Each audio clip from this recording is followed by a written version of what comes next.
अरिशु और उसके दो दोस्त इस अजीब दुनिया में फंस गए हैं जहां जिंदा रहने के लिए उन्हें हर दिन खतरनाक गेम खेलना पड़ता है। वीजा खत्म होने पर उन्हें फिर से खेलों में हिस्सा लेना पड़ता है। अब एपिसोड 2 की शुरुआत में हमें कहानी की एक और लीड कैरेक्टर ओसागी दिखाई जाती है। ये वक्त है जब वह रॉक क्लाइंबिंग कर रही थी और उसके साथ उसका पिता भी था। इसके बाद कहानी फिर प्रेजेंट टाइम में आती है जब ओसागी छत पर खड़ी होकर पूरे टोक्यो शहर का नजारा देख रही थी। शहर में कई गेम्स चल रहे थे और कुछ लोग हार कर मर रहे थे। उसके हाथ में एक पता था, मतलब उसने किसी गेम में जीत हासिल की थी। सीन शिफ्ट होता है और अगले सुबह टोक्यो का शहर पूरी तरह सुनसान दिखाया जाता है। अरिशु कार को स्टार्ट करने की कोशिश करता है लेकिन कोई भी कार चालू नहीं हो रही थी। जिस कार में वह बैठा था उसमें कुछ सब्जियां भी पड़ी थी जो लगभग 7 से 8 दिन पुरानी और सड़ी हुई थी। इसके बाद अरिशु अपने दोस्तों के पास आता है। वे एक शॉपिंग मॉल में रहते हैं और वहाँ से खाने पीने की चीजें जुटाकर एक होटल में पहुँचते हैं। यहाँ पैर की चोट के कारण शिबू छोटा की मदद करती है क्योंकि कल रात के गेम में उसका पैर जल चुका था। साथ ही कुछ दिन पहले खेले गए गेम के वीजा भी खत्म होने वाले थे। अब उनके पास किसी से संपर्क करने का कोई साधन नहीं था। चारों दोस्त आपस में बात करने लगे हैं कि आखिर यह सब क्यों हो रहा है। शिबू बताती है कि उसने यह गेम पहले भी खेला था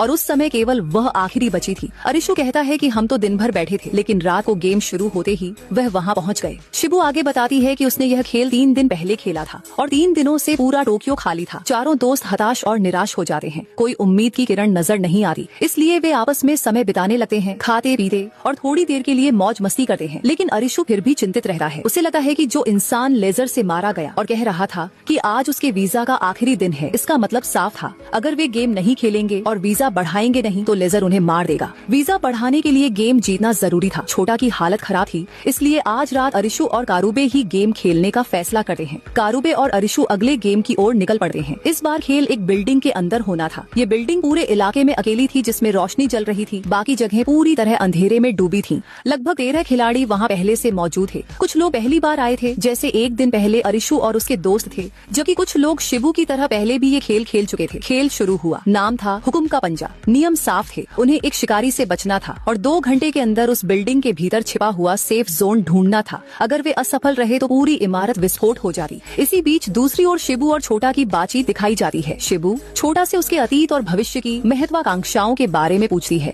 वह उसकी कमजोरी को समझकर धीरे धीरे उसके करीब आने की कोशिश करती है ताकि आने वाले खेलों में वह छोटा को अपने पक्ष में इस्तेमाल कर सके। छोटा का अतीत भी दर्दनाक था। उसकी माँ एक बाबा के चक्कर में पड़ गई थी जहाँ पैसे और मोह के बदले उसे कई तरह से समझौते करने पड़े। अब कहानी फिर खेल पर लौटी है। शिकारी मंच पर आ चुका था, हाथ में बंदूक और सिर पर घोड़े का मुखौटा। उसके सामने जो भी आया वह गोलियों से छलनी हो गया। खिलाड़ियों के सामने 2 काम थे, शिकारी से बचना और समय रहते सेफ जोन तक पहुँचना। कुछ अनुभवी खिलाड़ियों ने अरिशु और करुबे की मदद की। उन्होंने फायर एक्सटिंग्विशर से शिकारी पर हमला कर रास्ता बनाया। इसी दौरान करुबे घायल हो गया क्योंकि शिकारी ने उसे चाकू से मार दिया। लेकिन अरिशु को याद आया कि शिकारी बार बार सिर्फ एक खास कमरे पर ही गोलियां चला रहा था। उसे समझ आया कि यही जगह सुरक्षित हो सकती है। वह दौड़कर उस कमरे तक पहुंचता है और वहां पहले से मौजूद सुंतारो भी आ जाता है। दोनों को एहसास होता है कि असली सेफ जोन यही है, लेकिन अंदर जाने पर पता चलता है कि शिकारी वहीं मौजूद था। अरिशु किसी तरह अपनी जान बचाकर उस कमरे में पहुंचता है। खेल जीतने के लिए वहाँ 2 बटन दबाने थे, तभी बम का टाइमर रुका। अरिशु जोर से सभी खिलाड़ियों को आवाज देता है कि उसने सेफ जोन ढूंढ लिया है, लेकिन यह अकेले संभव नहीं। तभी ओसागी भागकर आती है और दोनों मिलकर समय रहते बटन दबा देते हैं। खेल खत्म होता है और टैग गेम पूरा हो जाता है। लेकिन सच सामने आता है, शिकारी भी कोई मशीन नहीं था बल्कि आम खिलाड़ी थे